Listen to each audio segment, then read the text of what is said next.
Salam sejahtera, saudara yang kekasih, di dalam nama Tuhan Yesus Kristus. Sekarang kita akan membicarakan bagaimana Israel kemudian dimulai sampai akhirnya berada di Mesir. Kisah ini dimulai pada Kejadian pasal 37. Kejadian 37 ayat 12 terus sampai 36. 12 sampai 36, tetapi kita tidak akan membaca maka tidak akan membaca ini semua. Nah, mari kita melihat di sini. 12 sampai 22 saja yang kita baca. Pada suatu kali pergilah saudara-saudaranya menggembalakan kambing domba ayahnya dekat Sikem.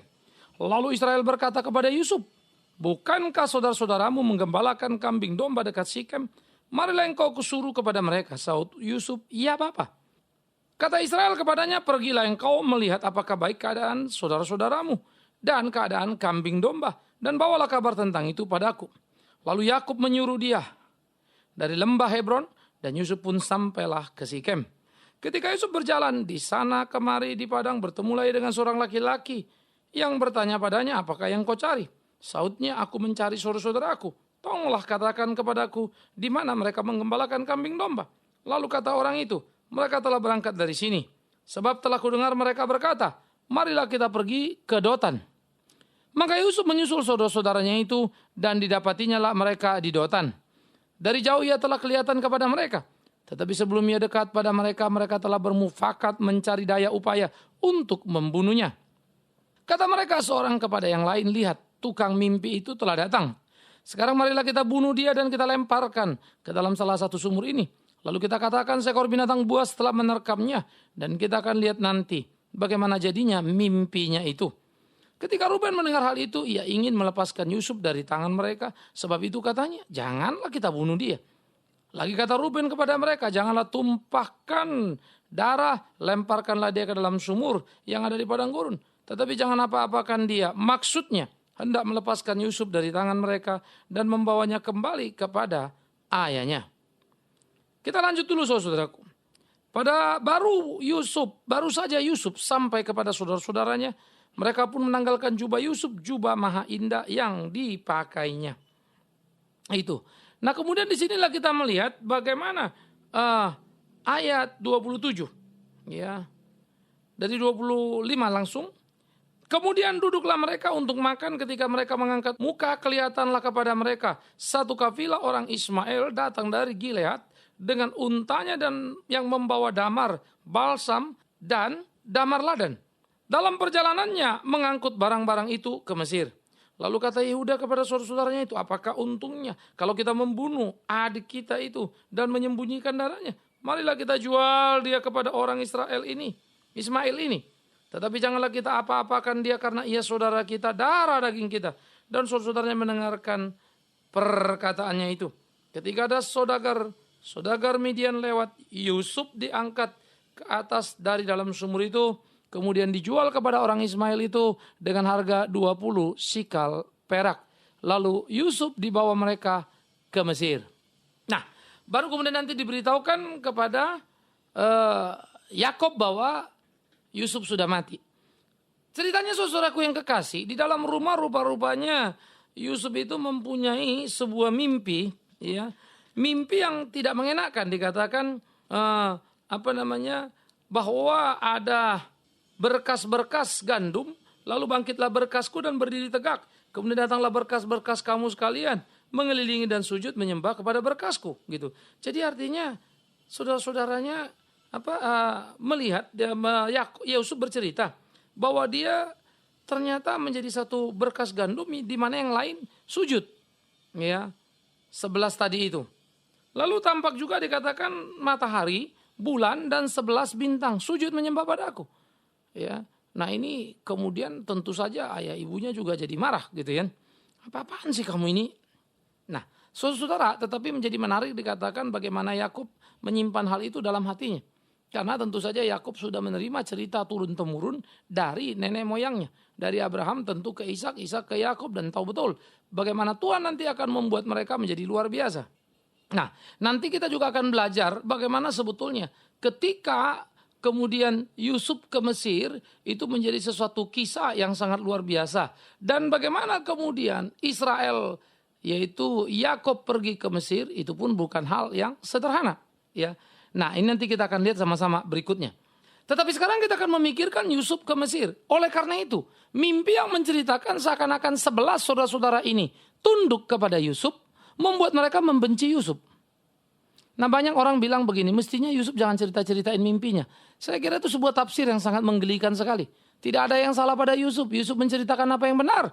Tetapi memang harus diakui, tidak semua kebenaran disukai oleh banyak orang. Bahkan lebih banyak orang membenci kebenaran daripada mencintainya. Itu fakta. Tetapi ketika Yusuf menceritakan kebenaran, dia adalah menceritakan kebenaran, bukan menyombongkan. Sehingga ada juga orang mengatakan, habis Yusufnya sombong sih. Mestinya tidak usah omong-omong itu. Ini bukan masalah sombong. Ini bukan masalah dia mau mengatasi saudara-saudaranya. Ini masalah adalah cerita tentang bagaimana dia melihat di dalam mimpinya pernyataan Tuhan. Realita yang akan dihadapinya ke depan. Dia hanya menceritakan justru dalam kebingungan. Aku lihat begini. Dia pun bingung sebetulnya.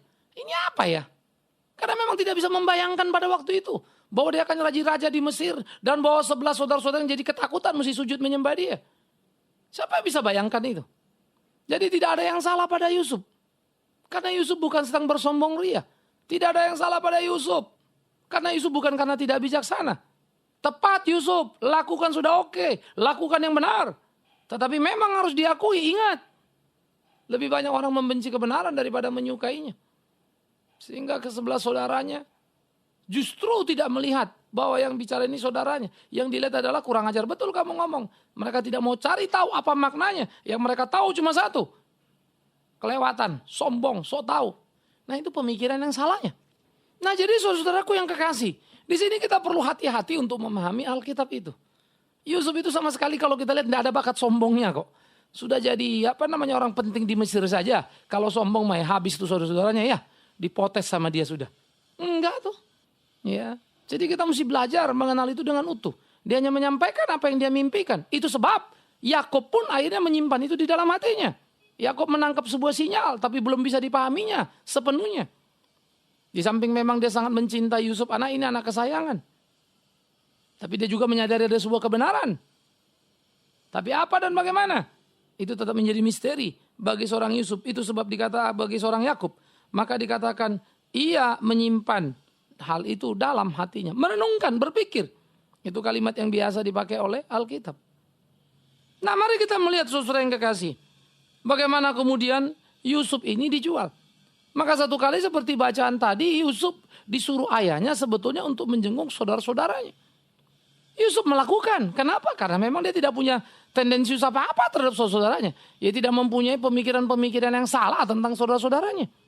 Ia pergi. Betapa menurutnya anak itu.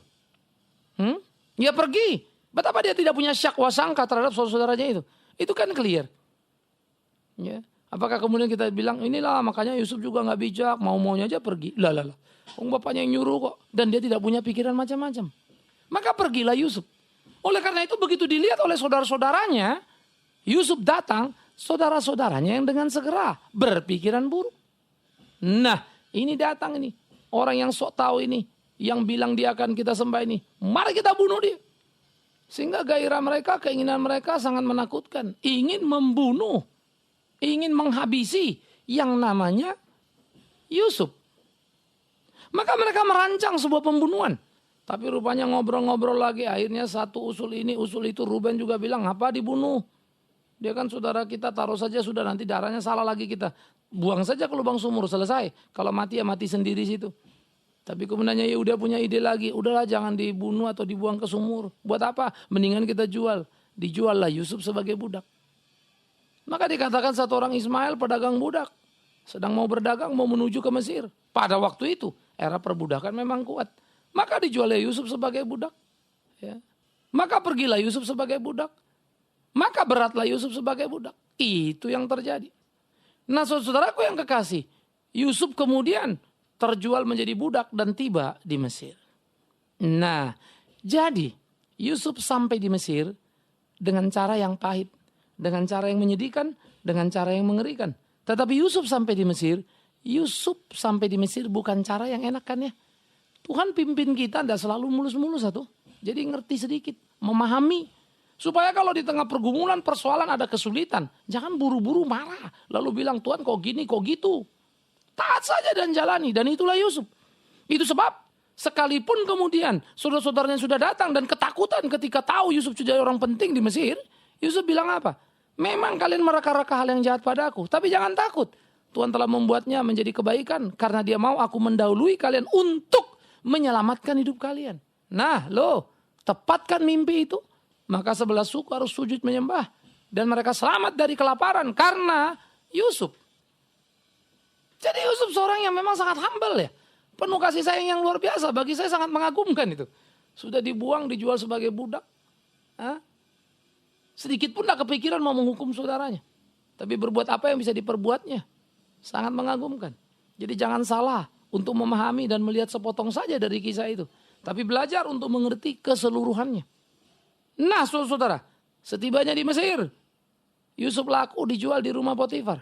Kembali kita melihat, memang dari segi intelektualnya, moralnya, spiritualnya, wow. Yusuf luar biasa. Pembuangan pun sudah membentuk mental dia. Menjadi tahan banting karena dijual sebagai budak. Oleh karena itu ada di Mesir, di tempat Potifar. Tak membuat Yusuf menjadi gila atau kehilangan akal sehatnya. Tapi Yusuf tetap menjalankan apa yang jadi tugasnya. Si anak manis ini menjadi pekerja yang manis, saudaraku. Santun luar biasa. Sehingga dengan segera ia meroket di dalam karirnya di tempatnya Potifar. Ia menggapai posisi penting bagi dia. Posisi yang sangat dirindukan oleh tiap budak. Yaitu menjadi kepercayaan majikannya. Dan Yusuf mendapatkannya. Mari kita belajar pada kualitas seperti itu.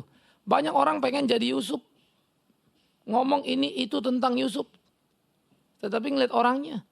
Sungguh tidak layak dipercaya. Omongannya belum tentu bisa dipegang. Yusuf beda sekali.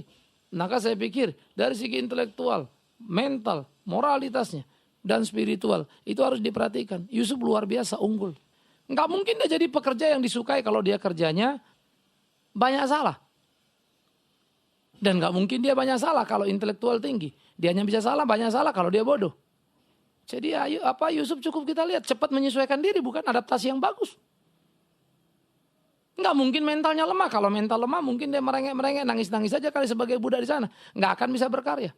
Moralnya baik sekali. Dia tidak pernah ambil apapun yang bukan jadi haknya. Itu sebab ketika istri Potifar menggodanya, ia sadar betul.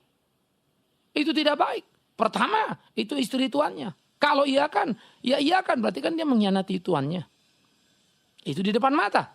Tapi yang kedua, biar kata istri tuannya mau, tapi dia sudah mengkhianati keinginan tuannya. Tapi yang kedua juga, itu kan menjadi salah. Dan dia tidak mau salah di hadapan Tuhannya. Sehingga moralitas, spiritualitas, mentalitasnya, wow. Hebat sekali. Itu sebab Yusuf tak tergoda dan jatuh. Yusuf memilih untuk mengatakan tidak, saudaraku. Tetapi ternyata kesucian, ketulusan seorang Yusuf tak membawa dia untuk mendapat penghargaan. Yang terjadi justru sebaliknya. Pengkhianatan, penghinaan atau jebakan yang membawa Yusuf masuk ke dalam penjara. Sepertinya kita kemudian segera melihat, wow, skenario yang mula-mula tampak indah karena sudah menjadi orang penting di rumah Potifar. Ya, harapan masa depan sudah muncul dan ini daerah perantauan bukan kampung halaman. Nggak ada bapak, nggak ada saudara di sana. Waktu Yusuf memilih sikap itu sangat berani sekali. Karena risikonya sangat berat sekali. Tapi itulah seorang Yusuf. Mental. Wah, hebat ya. Kuat. Nggak cengeng. Akhirnya masuk penjara lah. Tapi hebat sekali saudaraku yang kekasih. Di penjara pun dia menjadi kesukaannya kepala penjara. Karena dia menjadi narapidana yang santun lagi. Apa saja yang dikerjakan beres. Sampai kepala penjara senang. Ingat. Pekerjaan cepat untuk diadaptasi karena dia pintar. Dia bukan orang yang bodoh. Cepat belajar. Mentalnya kuat. Sehingga dia bisa menyesuaikan diri dengan situasi. Baik sebagai anak bapaknya. Sebagai budak yang dijual ke rumah Potifar. Termasuk narapidana di dalam penjara. Moralnya jangan tanya lagi. Spiritualnya tetap bergantung pada Allah. Dia tidak pernah mencaci, memaki. Kemana Allah dan kenapa dia dibiarkan dalam penjara. Beda dengan semangat orang masa kini. Lain sekali. Kita yang selalu mimpi dan selalu mau supaya Tuhan memenuhi apa yang kita ingini. Tanpa pernah bertanya apa yang Tuhan kehendaki dalam hidup kita. Seorang Yusuf. Ia tak menggugat dan tak teriak sama Allah. Seorang Yusuf tahu hidupnya adalah untuk apa yang Allah mau, bukan apa yang dia mau. Itu sebab sekalipun terbuang dia bisa bicara sama saudaranya di kemudian hari. Memang kalian mereka-reka perkara jahat, tetapi Tuhan mau aku mendahului kalian untuk menyelamatkan hidup kalian. Tuhan mau, bukan aku mau. Mengagumkan. Saya terus baca Alkitab, belajar Alkitab. Maka saya lihat saudaraku, wow, mengagumkan. Kegagalan kita sebagai orang percaya seringkali menjadi kegagalan. Karena kita tidak bisa hidup sesuai kehendak Allah. Nah, itu menjadi aib yang menakutkan. Nah, bagaimana kemudian di tempat Potifar terbuang masuk dalam penjara? Apakah penjara menjadi malapetaka dan berakhir semuanya? Ternyata tidak. Karena ternyata ada seorang narapidana yang orang istana masuk cerita tentang mimpinya. Dan kemudian bagaimana Yusuf menterjemahkannya. Dan luar biasa mimpinya itu betul. Sehingga kemudian di dalam pasal 39 dari rumah Potifar. Lalu ada juru minum dan juru roti raja. Yang diterjemahkan mimpi dan kemudian mereka sukses. Lalu mereka kembali ke istana. Lalu di istana Firaun juga punya mimpi. Yang para bijak di istana tidak bisa menerjemahkan. Mereka kebingungan dengan makna mimpi itu. Padahal banyak bijak-bijak di sana. Ya, jadi di waktu lampau, setiap kerajaan itu punya penasehat-penasehat spiritual. Ya, ini orang-orang yang bukan saja jago membaca zaman ya, tapi juga punya kemampuan magis. Jadi kalau zaman lampau itu, kalau istilah kita dukun atau jago sihir atau apapun namanya, selalu mereka juga cermat dan cerdas dalam berpikir. Wah, menarik ya. Menarik. Nah, tak ada satupun yang mampu menjelaskan tentang apa mimpi dari Firaun. Sehingga ketika kegegeran besar itu terjadi, sampai kepada si juru minum juru roti mendengar itu. Dan mereka menceritakan apa yang mereka alami di penjara bersama seorang Yusuf. Bagaimana juga mereka bermimpi dan diterjemahkan dan tepat sekali hasilnya. Sehingga dipanggillah Yusuf dan coba untuk menerjemahkan mimpi Firaun. Ringkas cerita. Mimpi Firaun diterjemahkan dengan amat sangat luar biasa tepatnya. Ya. Sehingga bagaimana cerita itu menyangkut kepada 7 tahun masa panen yang hebat. Dan 7 tahun kemudian masa kelaparan yang panjang. Sehingga saudaraku yang kekasih, itulah yang terjadi. Dan kemudian Yusuf diangkat. Dan mampu mengantisipasi semua yang terjadi. Sehingga Mesir mendapat kekayaan yang hebat. Mesir selamat sebagai satu negara. Tapi bukan cuma sebagai sebuah negara. Tapi Mesir juga sangat terberkati. Karena panen besar mereka menjadi uang besar yang luar biasa. Karena di sekitar bahaya lapar semua. Jadi semua carinya kemana? Ke Mesir. Saudara bisa melihat demand yang sangat tinggi. Stok terbatas. Harga apa? Bagus sekali kan? Sehingga kehadiran seorang Yusuf betul sekali. Yusuf hadir di negeri asing. Yusuf hadir di negeri orang. Yusuf hadir di negeri yang tidak mengenal Allahnya. Apa Allah Yakob, Allah Ishak, Allah Abraham. Tetapi Yusuf jadi berkat yang besar di sana. Ini Alkitab. Jadi orang Kristen itu tidak boleh cengeng. Aku minoritas lah, sendirilah, apalah. Kenapa rupanya? Persoalannya apa yang kau lakukan untuk Tuhanmu. Kalau cuma berkeluh kesah mentalmu payah. Bangun, lihat, tatap apa yang bisa kau kerjakan. Orang Kristen jangan cengeng. Jangan cuma merengek terus. Orang Kristen jangan hanya cuma mau minta semuanya serba mulus. Lolos, beres. Lihat Yusuf, pahit getir. Tapi sampai di istana, tak membuat dia besar kepala. Wow, indah sekali. Tapi awas, jangan bilang. Itu Pak, saya mau kayak Yusuf masuk istana. Masuk istana kau mau, di penjara enggak mau. Kelewatan. Ada Pak orang Kristen di penjara, kok gak ke istana? Cek punya cek, di penjara. Karena mencuri, membunuh, dan menipu. Pantas saja, bagaimana mau ke istana? Tapi karena kebenaran tentunya. Nah saudaraku yang kekasih. Sehingga seorang Yusuf menjadi seorang yang luar biasa. Dan dia bisa menolong. Bagaimana kemudian sampai kepada pasal 41. Itu menjadi kisah. Dari penjara sampai ke istana dan terus. Bagaimana Yusuf diangkat menjadi orang kepercayaan Firaun. Dan menyelamatkan negeri itu. Dan memberi keuntungan. Akhirnya kita bisa berkata. Kehadiran Yusuf jadi berkat bagi Mesir. Bukankah demikian juga seharusnya kita? Hah? Bukankah demikian juga seharusnya kita? Itu yang kita mesti camkan. Itu yang kita mesti pikirkan. Saudara-saudaraku yang kekasih, ini yang seringkali terabaikan di dalam kehidupan kita. Ya. Yusuf dikatakan berumur 30 tahun ketika dia menghadap kepada Firaun. Wow, muda ya. 30 tahun. Mateng. Indah. Yesus ditabis atau dibaptiskan untuk jadi pelayan 30 tahun. Ya. 30 itu rupanya titik-titik yang cukup matang untuk orang bertumbuh dan berkembang. Tapi lewat penggemblengan sekolah, baik bangku sekolah maupun alam dengan berbagai situasi kehidupan, orang jadi kuat dan tangguh. Hebat. Nah, oleh karena itulah saudaraku yang kekasih, Yusuf menjadi seorang yang hebat. Yusuf punya intelektual tinggi. Mana mungkin kalau dia tidak ada intelektual hikmat dari Allah bisa menyimpan barang 7 tahun. Pikir baik-baik. Sampai sekarang mungkin sulit untuk memecah misteri. Bagaimana gandum disimpan misalnya 7 tahun tapi tidak busuk? Pikir baik-baik. Kita saja simpan beras. Sekian bulan katanya sudah bisa kutuan lah, apalah dan segala macam lah. Ini 7 tahun. Kepentingan satu bangsa. Kita kalau di Bulog utangannya punya persediaan beras 2 bulan, 3 bulan sudah aman kan. 7 tahun. Bayangkan. Mau nyimpennya kayak apa? Jumlahnya, mutunya. Berat sekali. Tapi Yusuf bisa. Hebat sekali. Jadi kalau Anda mau jadi seperti Yusuf, tahu diri dikit atau? Ya kan ya? Reksa intelektual kita seperti apa? Rajin belajar dong. Mau jadi seperti Yusuf? Mentalnya. Keluar masuk penjara, tak berubah. Mau jadi seperti Yusuf? Moralitasnya. Ada kesempatan. Tak dimanfaatkan untuk sebuah kejahatan. Tapi selalu melakukan apa kehendak Tuhan. Spiritualitasnya, dia selalu sadar. Hidupnya adalah tuntunan Tuhan. Tak ada yang salah. Wow, sebuah perpaduan yang langka bukan? Semoga kita bisa seperti itu. Tetapi itulah yang membuat kemudian kisah. Yusuf sukses di Mesir dan kemudian memanggil saudara-saudaranya. Akhirnya seluruh Israel ada di Mesir. Nah itu akan terus kita pikirkan, kita lanjutkan. Kisah bagaimana perjalanan itu menjadi luar biasa. Tetapi campur tangan Allah memang hebat. Mendesain satu grand design yang sangat luar biasa bagi sebuah bangsa Israel itu. Tuhan memberkati, selamat, merenungkan diri. Dan mari kita bercermin. Semoga kita terus tertantang untuk menjadi Yusuf. Tapi awas, jangan cuma nama dan semangat saja. Tapi semua aspek mesti kita periksa. Intelektual, mental, moral, spiritual.